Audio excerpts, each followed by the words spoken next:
¿Qué tal? ¿Cómo están? Muchas gracias por el recibimiento. ¿Qué les parece si hablamos de educación y de comunicación?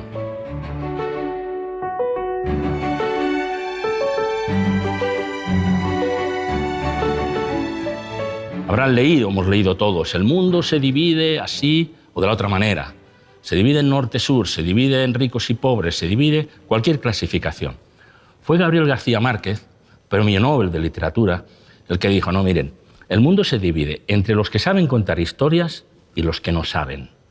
Y yo creo que tenía toda la razón, porque cuántas veces nos encontramos que un profesor sabe mucho, pero no lo cuenta con emoción.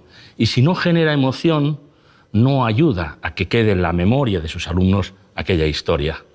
U otras personas, en la política o en la empresa. Hay quien vende ascensores sin pasión y hay quien las vende con pasión, y desde luego el que comunica mejor y genera más confianza, el de la pasión, ese vende más. Por lo tanto, es cierto, el mundo se divide entre los que saben contar historias y los que no saben. ¿Y dónde se aprende eso? Pues el propio García Márquez dice que lo aprendió de su madre. Dice, mi madre a la hora de comer nos contaba siempre una historia que le había sucedido a ella en el mercado, con una vecina, cualquier cosa. Dice, ¿y cómo contaba las historias mi madre? Dice Gabo, que cuando parecía que aquello ya se sacaba como un conejito de la manga y volvía de nuevo a tener aquello muchísimo interés. Y decía el propio García Márquez, hay personas que en la vida pasan años tratando de contar las historias como lo bien que lo contaba su madre. Pues probablemente en su casa, Gabriel García Márquez aprendió un código narrativo que luego llevó a sus novelas y que luego, porque él era periodista del Espectador en Colombia, como saben, era capaz de introducir literatura en aquellas historias que como reportera había conocido en la calle, que al fin y al cabo luego es lo que hemos llamado nuevo periodismo, donde se mezcla el mejor periodismo y la mejor literatura. Así que aprendamos a contar historias. Si cuentas bien las historias, te dediques a lo que te dediques, vas a ir mucho mejor, vas a tener más resultados, vas a vender más, vas a generar más confianza. Así que le tenemos que dar importancia a la comunicación y le tenemos que dar importancia a la palabra. Muchas veces se habla, pero no se sabe exactamente qué se dice. Hay un dicho florentino, un poco cruel, que dice, algunos hablan por airear los dientes. Es verdad que esas cosas pueden pasar. Pero miren, una sola palabra te puede cambiar la vida. Una sola palabra te aleja de una persona, a lo mejor de una persona que pretende sentimentalmente, y te genera un rechazo o te permite un acercamiento.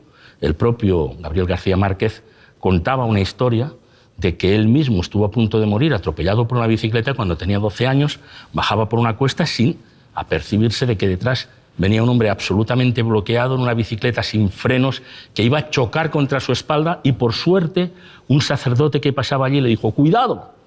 Él se dio cuenta, pudo esquivar la bicicleta y el sacerdote dice ni se detuvo, pasó a mi altura y me dijo ¿se ha dado cuenta usted del valor de la palabra? Pues solamente con decirle cuidado salvó la vida. O todos hemos manejado el eslogan Yes we can, son 3 palabras. Y nos ha llenado de esperanza, nos ha llenado de fuerza, ha sido movilizador. Y déjenme poner algún ejemplo más. Con 10 palabras se puede derribar el muro entre 2 países.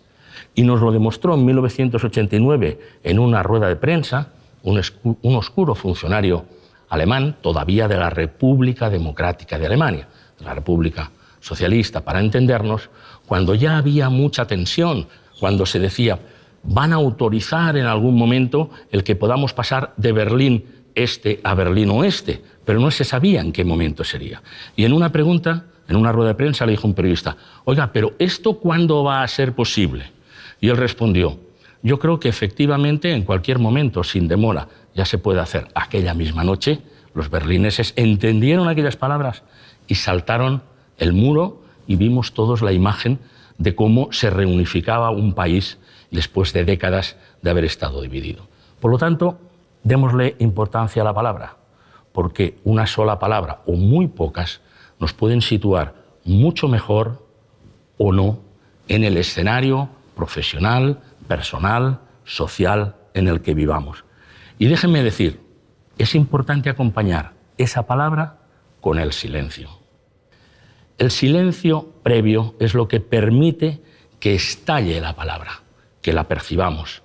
Y el silencio después de pronunciarla, después de esa frase, es el que nos permite que todo el mundo lo haga suyo, lo incorpore. Es como si estuviéramos ante un ordenador y dijéramos guardar. Pues justo ese momento.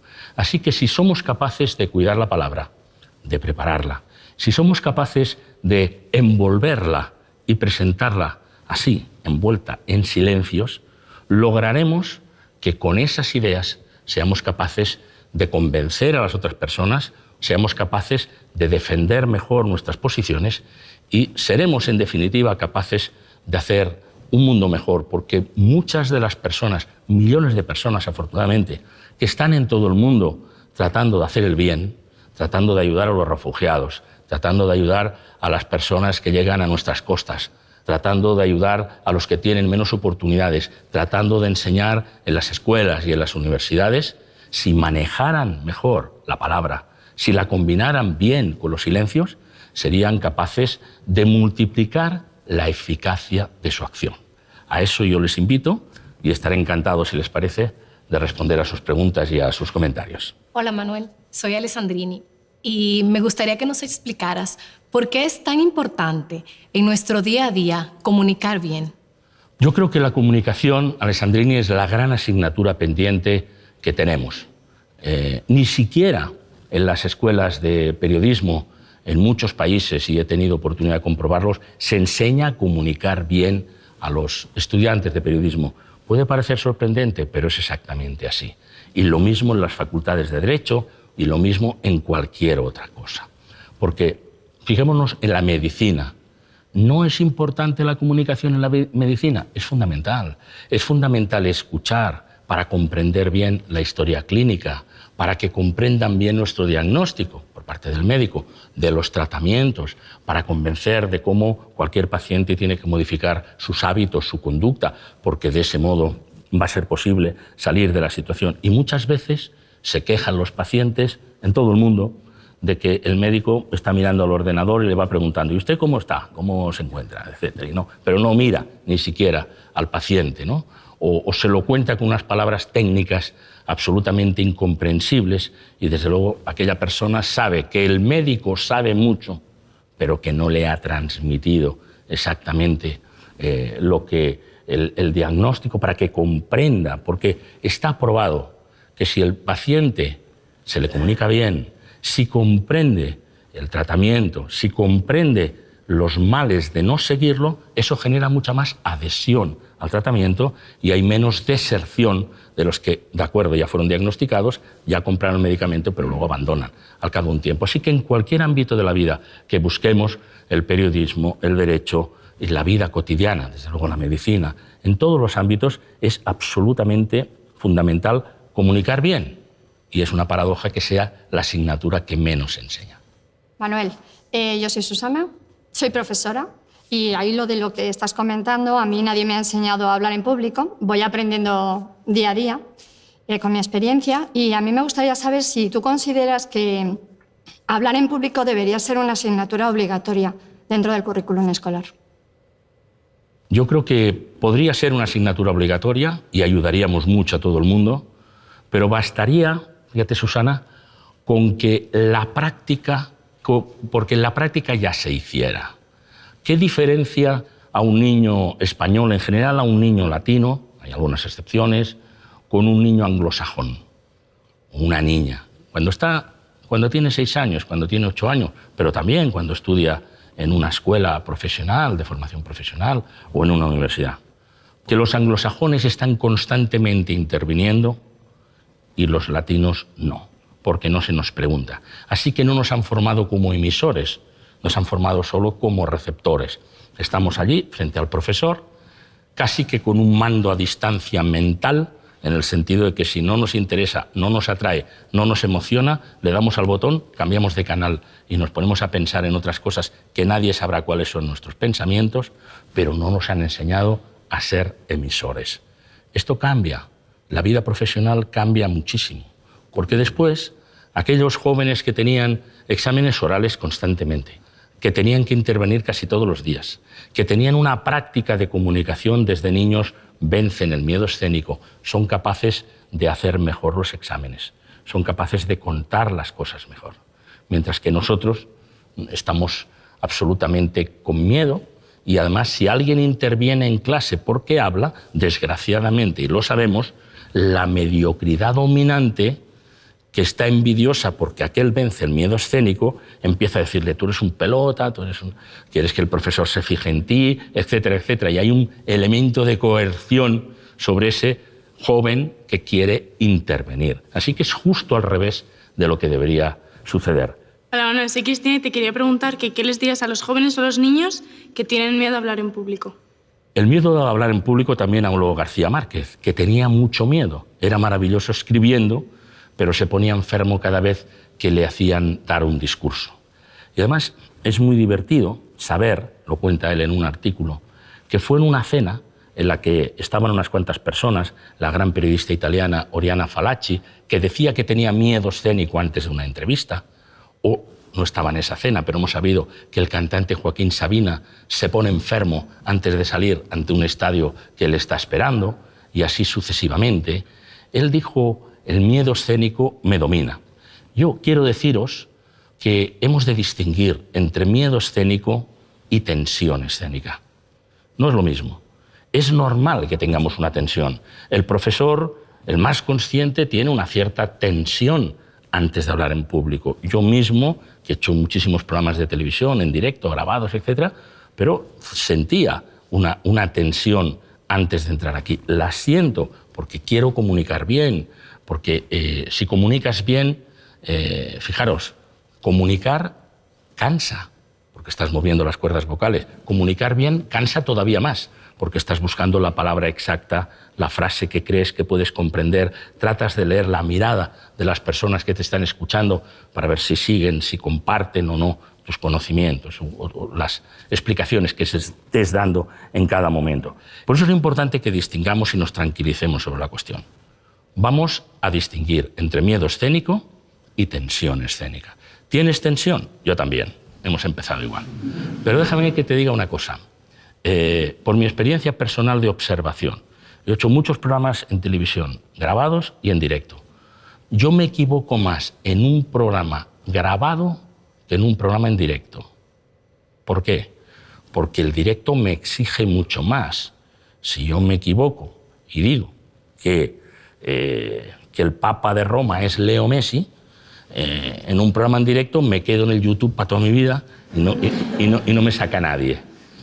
Si lo digo en un programa grabado, se hacen unas risas, no sé qué, vamos a volver a empezar. Bueno, a veces no te avisan, por cierto, pero en fin, esa es otra conversación. Por lo tanto, tensión existe siempre, hay que convivir con ella. ¿Cómo la vencemos? Bueno, hay un protocolo que podemos seguir. Lo mejor es llegar aquí, conocer el espacio donde voy a hablar. Aquí habrá un grupo de personas, aquí habrá otro, hay unas cámaras por aquí. Ambientarte es igual que vayas a una clase, donde sea. Eso ayuda mucho, rebaja la tensión. Por supuesto, llevarlo preparado. Si no, somos unos insensatos. Esos que dicen, voy allí a ver qué me sale. Bueno, pues salir cualquier barbaridad o nada, que muchas veces, o alguna tontería, que es bastante peor la tontería que no te salga nada, ¿no? La otra cuestión, te va a sorprender quizá, hay que comer algo. Hay que comer. No se puede. Algunas personas dicen, ¿a qué hora tiene usted su intervención en público? A la 1. Y desayunó muy poco a las 8 de la mañana. Bueno, esto puedes tener una bajada de azúcar, no digo necesariamente que te vas a caer redondo, pero puedes estar menos claro. Por lo tanto, hay que comer algo. Te va a sorprender también. Te digo cosas muy sencillitas. Pasar por el servicio.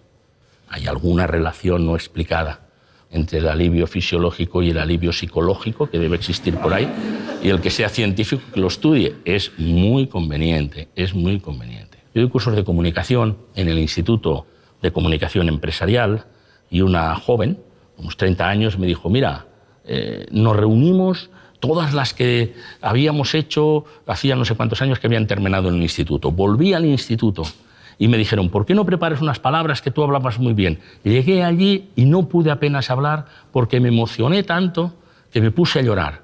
¿Qué me recomiendas? Digo, bueno, esta no tenía miedo escénico, lo tenía al revés. Se emocionó tanto que lloraba, ¿no? Entonces yo le dije, lo primero que tienes que hacer es ir a conocer el lugar en el que tienes que hablar. Vuelve a tu instituto, llora el día antes, ve llorada aquel día.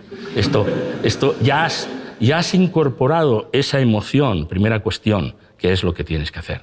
Así que ir a conocer el lugar os va a ayudar mucho y desde luego tomar la decisión de hacerlo. Hay que tratar de hablar siempre, de forma oportuna, de forma preparada, pero la práctica, el ejercicio, se va venciendo. Yo veo cada vez más personas que están dispuestas a aprovechar el privilegio de hablar en público. Que yo esté hablando ahora y que este grupo de personas me esté escuchando con la atención que vosotros lo hacéis, es un privilegio que yo agradezco y haré todo lo posible por no defraudaros. Por lo tanto, siempre que tengas una oportunidad, prepáralo bien y aprovéchalo. Hola Manuel, soy Alberto. Tú has estado miles de veces delante de un micrófono. ¿Has sentido miedo a hablar en público en alguna ocasión? A veces no ves al público, pero tú sabes, cuando yo empecé mi primer telediario en España había prácticamente solo 2 canales, la 1 y la 2, ¿no? Y había un excelente amigo, subdirector como yo de aquel informativo, Secundino González Romero, que me decía, Manuel, tú tranquilo, tú mira a la cámara y olvídate que ahí hay 12 millones de personas. Bueno, pues, la verdad es que se lo agradecí mucho, ¿no? Eso, ya tenías el sentimiento y desde luego me adelgacé. De verdad, me adelgacé porque me pesé antes y después. Yo soy muy minucioso para eso y perdí 2 kilos en aquella cuestión. También había ido demasiado cargado con un jersey y tal y sudé como no te puedes imaginar, ¿no? Pero sobre todo era un sudor psicológico. Miedo como tal no, a veces tienes que subir al escenario y sabes que hay muchas personas allí y bueno, tienes un poco de tensión. Hombre, miedo no, porque si no, no hubiéramos hecho los programas. Pero vamos a la tensión sí la tienes. Pero también diré que con la tensión te ayuda a sacar lo mejor de ti mismo. Porque si tú entras para hablar, bueno, con relativo desinterés o bueno, esto me lo hago yo así fácil, etcétera, etcétera, y no tienes la tensión previa, entonces no tienes un rendimiento tan eficaz en tu comunicación como puedes tener, a veces no lo consigues, cuando estás concentrado en la cuestión. Hay que concentrarse en la cuestión. Así que si tienes que hablar en público, no aprovechemos para ir mirando el WhatsApp, para ir llamando por teléfono o por otras cuestiones. Vamos a concentrarnos en lo que tenemos que hacer allí. Apagamos el teléfono, procuramos irnos a una esquinita para prepararlo y de esa concentración saldrá lo mejor de ti, lo mejor que sabes. Hola Manuel. Bueno, tú has sido el gran impulsor de los debates presidenciales en este país, que hemos visto todos. ¿Cuáles son los beneficios de los debates y cómo aplicarlos en la escuela y en la educación? En el mundo de la política, que es donde se produce, yo creo que los debates son enormemente interesantes. En primer lugar, porque generan la participación de todos electoralmente, pero no solo de los partidarios de las 2 personas, si se trata de un cara a cara de los 2 partidos allí representados, sino en general. Ayudan al clima de participación porque genera en ese espectáculo político, no me importa decir que es también un espectáculo político, ese dramatismo del enfrentamiento ayuda a que todo el mundo diga, oye, son importantes estas elecciones y voy, aunque votes a un tercero, aunque votes a un cuarto. Esos debates nos ayudan a elegir mejor. Alan Schroeder, un profesor del área de Boston, una universidad en Boston, que es, yo creo que ha estudiado más los debates electorales en todo el mundo, exactamente 65 países, que conectó con nosotros después de recuperar los debates, en ese caso un Zapatero Rajoy en el año 2008, él dice que un debate entre 2 candidatos a la presidencia del gobierno no es un pugilato dialéctico como a veces se describe. Él dice, es una selección de personal. Y a mí me parece que está muy bien. Dice, uno se sienta frente al televisor y con su voto apuesta por contratar a este o a este, porque le genera más confianza, porque le gusta más su programa, porque cree que es capaz de dirigir el país, el que sea, España, en este caso, que me lo preguntas, de una forma más eficaz. Así que también nos ayuda a elegir mejor. ¿Qué hacemos? Que es la segunda parte de tu pregunta, Alberto, en las escuelas. Es muy bueno que ayudemos a los alumnos a que se preparen en debates para defender una idea. porque vencen el miedo escénico, porque son capaces de argumentar, porque buscan el argumento, porque saben que no se puede hablar sin una preparación seria, sin un estudio sobre la cuestión, que no se puede ir a improvisar. Si acaso, como decía Winston Churchill, he preparado meticulosamente esta improvisación porque quiero que suene como naturalidad, pero la tengo perfectamente preparada y he medido mis palabras. No voy allí a ver qué me sale, porque puedes decir, volvemos al principio, una palabra de más que pueda ser realmente un inconveniente. Yo creo que cada vez más están creciendo en las universidades, desde luego en España, en otros países también, y siempre que podemos nosotros ayudamos, el que haya torneos de debates. Los torneos de debates te facilitan mucho la técnica expositiva y el desempeño de una persona que después le servirá para vender un producto, para vender un país o para cualquier otra relación. Ahora, además de la técnica, hay que ir al contenido. Así que aquí hay que prepararlo todo. Hay que preparar y estudiar bien el porcentaje, el contenido de lo que quieras decir, y eso te hará crecer la presencia y la fuerza de lo que dices. Desde luego es muy importante, cómo no, la comunicación no verbal. Claro que es importante el tono de voz en el que se dicen las cosas, el manejo de los silencios, cada vez que se quiera decir alguna cosa importante, pero desde luego yo soy partidario de apoyar a los debates y que haya debates en las escuelas y en las universidades. Hola Manuel, mi nombre es Cristina. Además de ser un experto moderador de los debates políticos de España, también eres profesor. Entonces quería que nos contaras un poquito qué te parece más difícil de moderar, si estos debates políticos o una clase con 35 estudiantes. Gracias. Bueno, depende cómo sean los estudiantes, ¿no? Y de qué asignatura, ¿no? Bueno, moderar a los políticos es bastante difícil. Es una situación de crisis, al fin y al cabo, es una situación de tensión, porque uno de los dos que están sentados allí va a ser el presidente del gobierno y el otro va a pegar carteles 4 años. Entonces es realmente la diferencia muy importante para él y para todo su entorno, porque normalmente los que acompañan a un debate al que finalmente es elegido presidente, pues más o menos serán ministros, secretarios de Estado, tendrán responsabilidades. Los que acompañan a otro candidato, pues si van a pegar carteles, uno lleva la furgoneta, el otro el cubo, etc. Por tanto, se juegan mucho. En consecuencia, hay ahí mucha tensión. Y yo creo que en este caso la moderación, sobre todo, debe empezar porque el conductor del acto, el moderador, sea de verdad moderado en todos sus gestos. Debemos comprenderlo. Si en un momento determinado, imagínate, uno de ellos hace una promesa electoral y dice voy a crear 1 millón de puestos de trabajo y a ti te da un ataque de tos y haces eso has tomado partido y a lo mejor tenías tos de verdad, hay que tragarse la tos porque no puede ser. Es igual como cuando termina, como te quedas unos segundos en pantalla, están los 2 señores sentados y dice bueno, ya hemos terminado. Tú crees que ya no estás conectado, te levantas, te acercas a uno o a otro y la imagen, bueno, era muy amigo de este, etcétera, etc. Por tanto, ahí hay que cuidar hasta el mínimo los detalles. La situación en una clase de 35 personas, ahí justamente yo no recomiendo la moderación.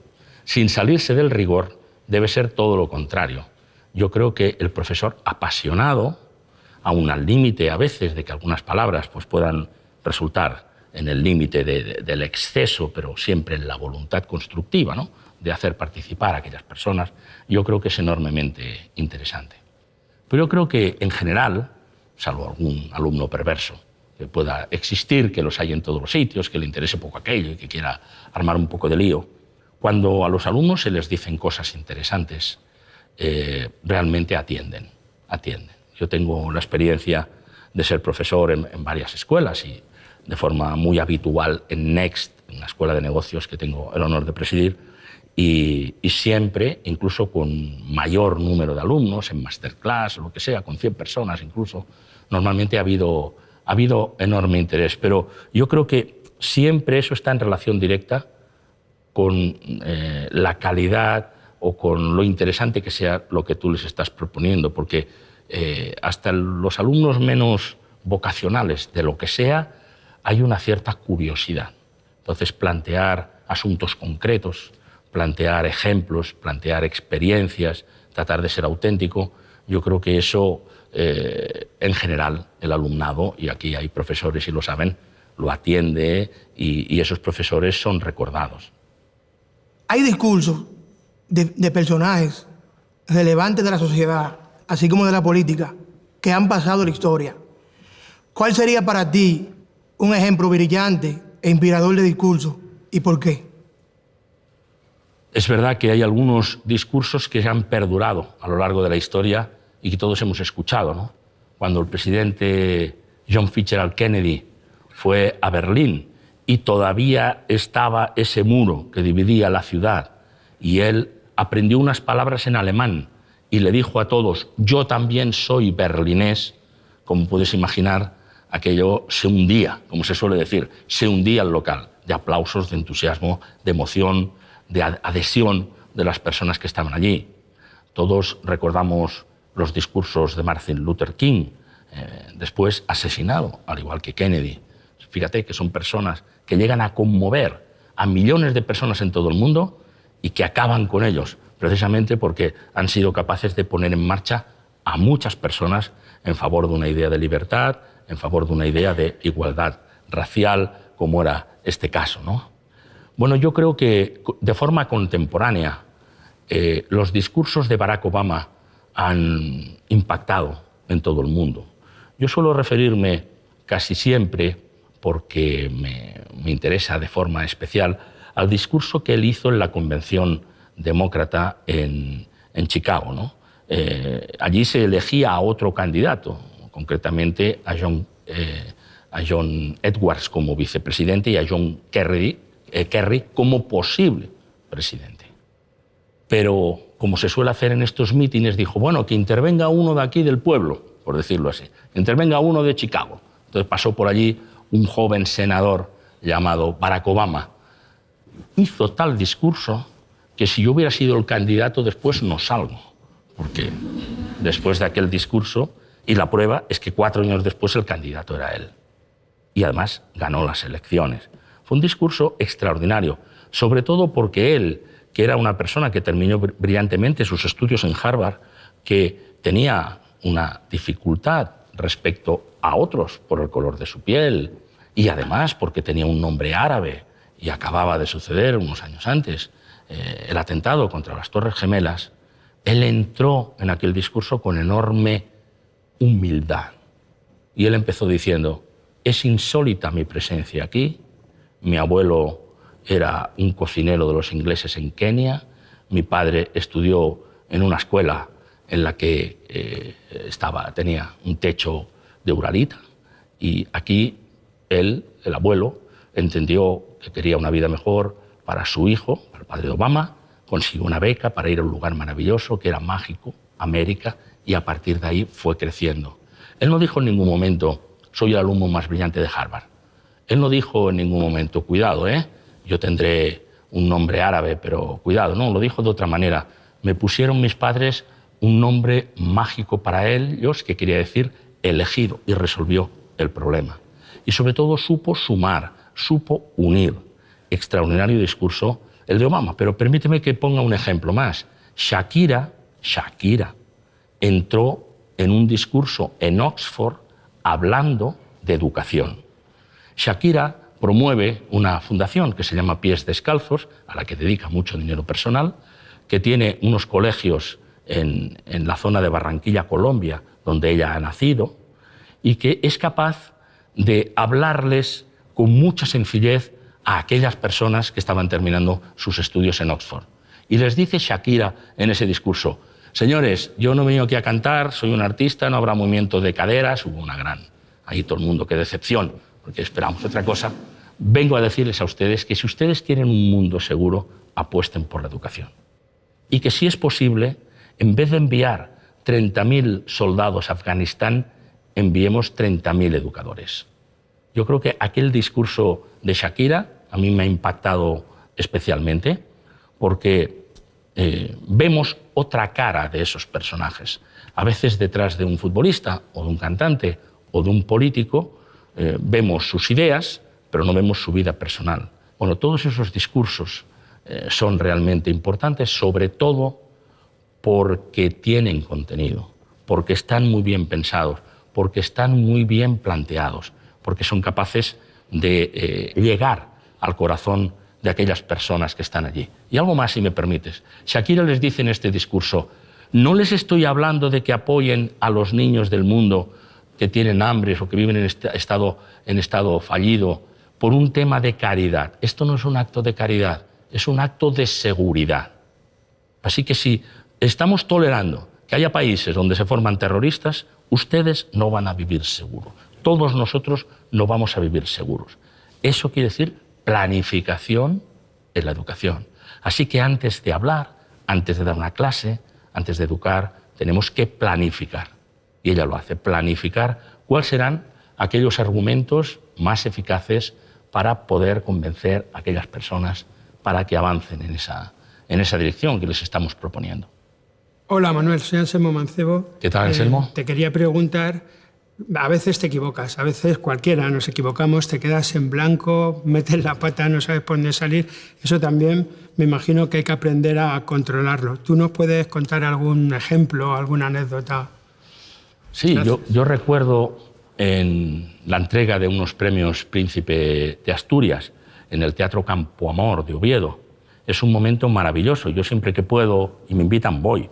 Allí vi a Stephen Hawking, allí vi a Liz Taylor, allí vi a Yasser Arafat, a grandes personalidades del mundo. Algunos de los premiados dan un discurso de agradecimiento y uno de ellos, Carmen Martínez Gaite, una escritora española muy importante, perdió los papeles literalmente. Tenía el discurso encima de la mesa, no lo tenía numerado, y entonces aquella señora no encontraba el hilo con el príncipe, con todos los premiados, con todo el público expectante y en directo en la televisión. Yo creo que por solidaridad, el sufrimiento de los presentes, nos identificamos tanto con lo que aquella pobre mujer estaba pasando que yo desde luego acabé aquel acto agotado, porque decíamos todos, no lo encuentra, no va, y no duró un momento, ni dos, ni tres. Frente a todo eso, hay que llevar algunas medidas de seguridad. Por supuesto, llevar tu discurso, si lo llevas escrito, numerado. Se puede ser arriba y abajo, primera cuestión. Así no tienes que bajar tanto la vista para verlo, etc., ¿no? Yo siempre recomiendo llevar tu discurso escrito o un esquema. Yo, si quieres, Anselmo, te cuento mi método. Aunque yo esté hablando en un discurso que a veces me toca hacer, como presidente de la Academia de Televisión o por cualquier otra razón, yo procuro llevar el discurso escrito en un bolsillo y un pequeño resumen, un esquema, lo que en España llamamos una chuleta. Los profesores saben muy bien lo que es la chuleta, por si acaso. Porque si entonces te quedas en blanco, oye, pues sacas el papelito y miras más o menos por dónde va, que no se muere nadie. Así aprovechas para hacer una pausa, digamos, ¿no? Las pausas son muy importantes en el discurso. Si la cosa está muy mal, pues lo sacas y lo lees. Pero si lo lees, vamos a leerlo bien. Vamos a leerlo mirando a las personas. Hay algunos que ya sabes que hacen un discurso y desde señor presidente de tal, hasta muchas gracias por haberme escuchado, no levantan la vista. Y a lo mejor han pasado 20 minutos. Y claro, si uno hace un discurso así leyendo y no levanta la vista, al levantarla se puede encontrar que allí no queda nadie, porque se han ido. Digamos que quedan los cuerpos por cortesía, pero las almas se fueron, ¿no? Porque ya desconectan, ya se marchan, ¿no? Eso ya es otra historia. Por lo tanto, no nos importe llevarlo y tener algunas medidas de seguridad, porque puedes no encontrarte bien, porque puedes en ese día estar distraído, porque te pueden dar una mala noticia antes de empezar y eso te hace empezar a pensar en otra cosa. Reducimos tensión escénica si vamos protegidos. Por supuesto, eso nos puede ayudar mucho, así que yo recomiendo que cada uno que organice su propia técnica, pero que la tenga y que se proteja. Manuel, soy Mercedes, me apasiona la comunicación y quería preguntarte, ¿cuáles crees que son los errores más comunes que cometemos cuando nos comunicamos? Bueno, en unos países en los que por lo general no hemos tenido instrucción en comunicación, es normal que cometamos errores, es normal, ¿no? Quizá en general, como no le damos importancia a la comunicación, nos fiamos de la improvisación. Y la improvisación es muy mala consejera. Yo creo que por lo general, para comunicar bien hay que escuchar. No solo porque decía Plutarco, aquel que escucha habla bien, solo habla bien aquel que escucha. Porque tú, cuando escuchas, puedes conocer el estado anímico incluso en el que se encuentran las personas que están allí. ¿Quiénes son? Yo cuando he llegado aquí he empezado a preguntar, como hago en cualquier acto, quiénes son estas personas, de dónde vienen, dónde trabajan. Cualquier información que puedas tener sobre el público que te va a escuchar es fundamental. A mí me gusta decir también que hay que controlar los tiempos, ¿no? Porque si no, si no controlas los tiempos, ya que tienes el enorme privilegio de que te estén escuchando, procura decir cosas importantes y ser breves. Y hay personas que para darte una idea necesitan 10 minutos, que es como si fuera un avión que va por encima de la pista, dando vueltas y buscando la pista de aterrizaje. Y tú cuando ves eso, sobre todo al final del discurso, ves a las personas que quieren terminar, dice, bueno, concluyo. Es la tercera vez que dice concluyo. Sigue por allí. ¿Por qué? Porque no encuentra la palabra adecuada, porque no encuentra la frase. Tráela preparada de tu casa y termina bien con esa frase. Es decir, encuentra bien la pista de aterrizaje. Y desde luego hay que prepararse también el principio, hay que saber empezar, hay que saber terminar y hay que tener en cuenta las emociones. Es muy importante que las emociones afloren. Y algunas personas hablan como lo más parecido a una hoja Excel, así de frío. Y no, se puede poner pasión y el hecho de que alguien tenga pasión en lo que nos está contando, sea la materia que sea, en un profesor, en un conferenciante, en un compañero que encontremos, en un amigo, tiene un efecto positivamente contagioso. Y eso es realmente algo que te ayuda también a comunicar. Con un añadido más. Lo decía Winston Churchill. ¿Ustedes quieren que yo hable 2 horas sobre este tema que me sé? Me tienen que dar 10 minutos. Tomo unas notas y yo hablo 2 horas. ¿Ustedes quieren que hable solo 10 minutos sobre el mismo tema? Entonces necesito 2 horas de preparación. Así que esto es inversamente proporcional. Hay un territorio también de riesgo, o invertiré mucho más tiempo en precisar las ideas. Si lo traigo preparado, seremos mucho más eficaces.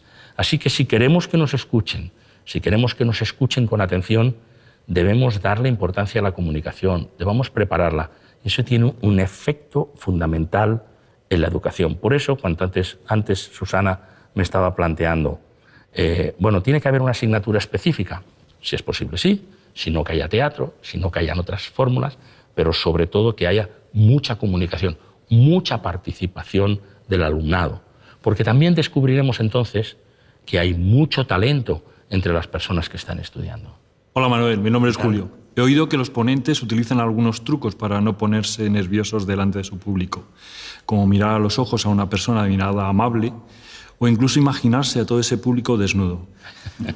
Yo no sé si tú utilizas esos trucos y si puedes compartir con nosotros alguno de esos trucos. Bueno, yo no soy partidario de imaginarme a todo el público desnudo porque a lo mejor te distrae. O sea que no me parece una buena fórmula, ¿no? Yo creo que lo mejor es preparárselo bien, tener confianza, estar atento. La mirada es muy importante. ¿Qué es la mirada? La mirada es un sistema de escucha. Tú, a través de la mirada, es importante que veas si comparten o no, si siguen o no lo que estás explicando. Y ahí entra una cuestión que es fundamental, que me gustaría también hablaros, que es la arrogancia. Normalmente, una parte de los ponentes suenan arrogantes. Incluso es muy probable que algunos no lo sean. Pero hay una cierta distancia. Yo le llamo a eso, por ponerle un nombre, arrogancia virtual. Como tú vienes de Harvard, como el otro es un profesor de no sé qué, como el otro es un periodista reconocido, como el otro es un diputado, bueno, pues ya dice, ¿qué me va a decir este? ¿No? Y hay una cierta distancia. Bueno, está probado que la arrogancia distancia y la humildad acerca. Así que no la falsa humildad, la sencillez, la cercanía, eso favorece mucho la proximidad. Así que si tú estás mirando y ves que no entiende una parte del público lo que se está diciendo, seguramente no pienses que es que ellos no lo saben y tú eres maravilloso. Piensa que a lo mejor no lo estás explicando bien, piénsalo humildemente y evitemos esas frases que solemos escuchar en muchos conferenciantes que dicen lo contaré de otro modo para que ustedes puedan entenderlo. No sé si os suena, ¿eh? O, por ejemplo, incluso, revisando palabras, yo digo, pueden ustedes intervenir cuando crean conveniente. No pueden interrumpir cuando crean conveniente, porque interrumpir es una cosa distinta. Interrumpir se supone que yo estoy aquí en un pedestal y usted me está perturbando con su intervención. No interrumpir, intervengan cuando quieran. Pueden ustedes hacer sus comentarios, etcétera, etcétera. Así que yo creo que esa cercanía también te va a dar seguridad. Hola Manuel, mi nombre es Carmen y yo te quería preguntar dos cosas principalmente. La primera sería, ¿cuándo descubriste tu pasión por comunicar, tu vocación? Y la segunda sería, si has tenido referentes o maestros a lo largo de tu carrera. Yo tuve la suerte de que mi padre contaba historias en mi casa, que mi abuelo contaba historias y algunas muy divertidas, y eso a mí me animaba a poder contar, depende cómo eres también personalmente, si una persona más extravertida o que otros, no sé, a poder contar también historias a los demás. Sí tengo más claro el momento en el que yo quería ser periodista y tenía 12 años y no había ninguna tradición de periodistas en mi casa y mi madre me decía, pero hombre, Manuel, periodista, eso es como los artistas, hoy aquí, mañana allí. Y yo pensaba, qué antigua es mi madre. Oye, qué razón tenía. Hoy aquí, mañana allí. Por lo tanto, eso es cierto. Sí, ese momento lo tengo bastante claro. Incluso es curioso, ¿no? Porque mi padre, que estaba en el mundo de la electrónica, estaba empeñado en que estudiáramos una ingeniería técnica, mi hermano y yo, y lo hice. Solo estudié periodismo cuando terminé la ingeniería técnica. No sabría cambiar un enchufe ahora mismo, pero sí es verdad que aprendes conceptos y aprendes elementos técnicos que te ayudan mucho. O sea que fui consciente de que sí quería comunicar y agradezco mucho a los maestros que he tenido, ¿no? Cuando era becario, porque empecé de becario en el diario Telexpress de Barcelona, teníamos un director, Manuel Ibáñez Escofet, que permitía que los becarios entráramos cada día a ver cómo se hacía la primera página. Para mí fue una escuela de periodismo maravillosa durante aquellos años que aquello duró, ¿no? Luego cuando estuve y entré en el telediario, pues Luis Mariñas, por ejemplo, un excelente compañero, me dijo, no escribas tan largo, en televisión hay que escribir más corto, hay que ir más a una sucesión de frases principales y no tanto a una argumentación. Estamos hablando de un informativo en esta cuestión. En el periódico tuve a Tristán La Rosa y me enseñó lo importante del editorial y decía, el editorial es la cabeza del periódico y un periódico sin editorial es que no tiene cabeza y no tiene pensamiento, no tiene posición. Y al final me aficioné mucho, y me encargaba muchos editoriales y me resultaba enormemente importante y así sucesivamente, ¿no? Yo tuve un profesor en la Escuela de Altos Estudios en Ciencias Sociales, el profesor Manuel Castell, con el que comparto todavía la amistad y su referencia intelectual, que fue la persona que me hizo global, por decirlo así, y al cual visité. Yo fui alumno suyo en París, pero cuando fue a Berkeley, California, yo fui a visitarlo varias veces y recuerdo que de su mano él me enseñó, y él es un gran comunicador, el Silicon Valley. Me paró en medio de una carretera, bajamos a la acera y me dijo, esto es la Universidad de Stanford, esto es la Hewlett Packard. Packard y Hewlett eran dos alumnos de aquí. Crearon su empresa y luego crearon este imperio. Bueno, de todos ellos, desde luego, yo he aprendido muchísimo. Hola Manuel, ¿Qué tal? Me llamo Silvia y soy profesora. Yo, como muchos, hemos crecido viendo la televisión y hemos oído la expresión que la televisión es la caja tonta. ¿Qué posibilidades educativas crees que tiene la televisión? Bueno, es verdad. Yo creo que yo tengo una sospecha de quién se inventó lo de la caja tonta. Se lo inventaron, la envidia es muy mala, colegas de la prensa, yo empecé en la prensa, también he pasado por la radio, que estaban un poco celosos de la capacidad de atracción de la televisión. Claro que hay programas tontos de televisión, pero también los hay de radio. Y también hay artículos tontos en algunos periódicos. Y también hay titulares absurdos. Y en cualquier conversación puedes encontrar a alguien que te dé contenidos tontos. Por lo tanto, el medio no determina la tontería dominante de ningún medio tecnológico te está determinando eso. Yo creo que hay experiencias en el mundo por las cuales hemos comprobado, y lo comprobamos a diario, que hay una extraordinaria capacidad de utilización para fines educativos de la televisión. Yo recuerdo hace unos años visité en México la central de la televisión educativa. ¿Cuál era el problema de México? Que tenían necesidad de muchos profesores y no podían formarlos. Entonces estaba aquello estructurado y decían, por ejemplo, lunes a las 12 explicaremos ecuaciones. Porque aquel profesor no sabía ecuaciones y además era un profesor que estudiaba todas las asignaturas, que explicaba todas las asignaturas al mismo tiempo. En las escuelas había un televisor, conectaban y entonces alguien explicaba para todo México las ecuaciones y así sucesivamente con todas las asignaturas. Pero bueno, años después, en República Dominicana, ahora se pone en marcha una televisión educativa. No es exactamente lo mismo, porque se supone que los profesores estos ya explican ecuaciones, pero hay otros elementos y contenidos formativos que no todos los profesores pueden tener en cada momento. Así que tienen un apoyo, aunque sea también para educar a los padres, porque es evidente que además de aprender en la escuela, también hay que educar a los padres, porque a veces en una conversación en casa se puede estropear lo que se ha hecho en un día de clase. Por lo tanto, la televisión tiene enormes virtudes en ese sentido, como lo tiene la radio y como lo tiene el periódico. Hola Manuel, mi nombre es Paz y a mí me gustaría saber qué mensaje lanzarías tú a padres y educadores para mejorar la educación de los niños y las niñas.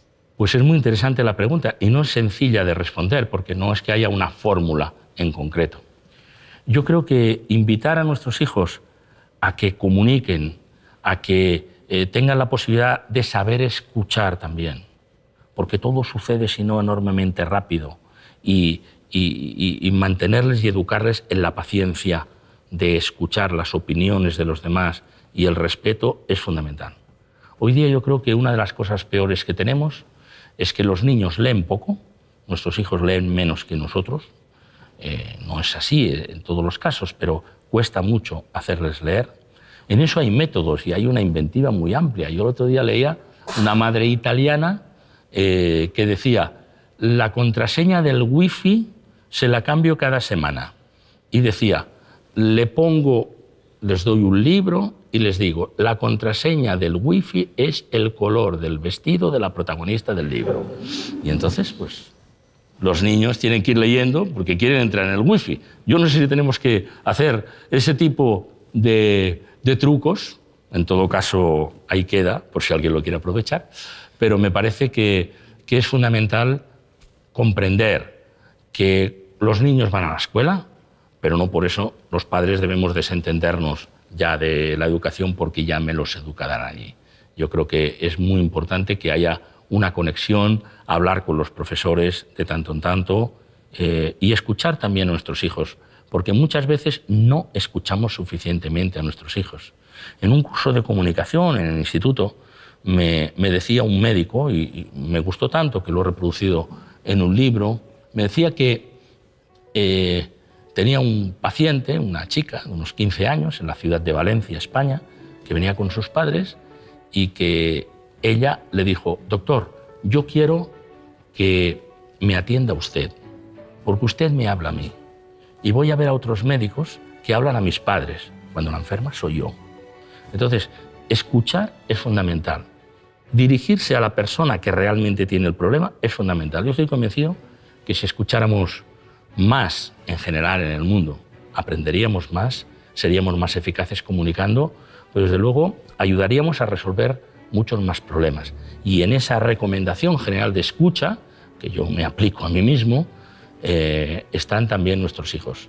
Nuestros hijos tienen que ser escuchados y los que ya tengan hijos adolescentes saben que el problema no es que no los quieras escuchar muchas veces, sino que ellos quieran hablar. Es muy difícil. Yo recientemente hice un viaje al sur de Francia a buscar a mi hija, fui solo en coche y dijo, tenía que traer unas cosas, muchas maletas, etcétera, porque terminaba una estancia allí. Podía haberle dicho, oye, coge tal cosa. Digo, no, ya voy a buscarte yo, porque dije, a la vuelta la tengo cautiva dentro del coche y espero que hable, con el riesgo de que se te duerma a la salida y se despierte a 200 metros de tu casa. Afortunadamente salió bien. ¿Qué quiero decir? Hay que propiciar esos momentos, si es posible, aunque te cueste un esfuerzo, para poder encontrar ese momento en el que la comunicación se produzca. Porque no puedes decir, vamos a comunicarnos. A ver, niño, habla. No, vamos a crear el ambiente en el que esto se pueda producir. Muchas gracias por haberme escuchado.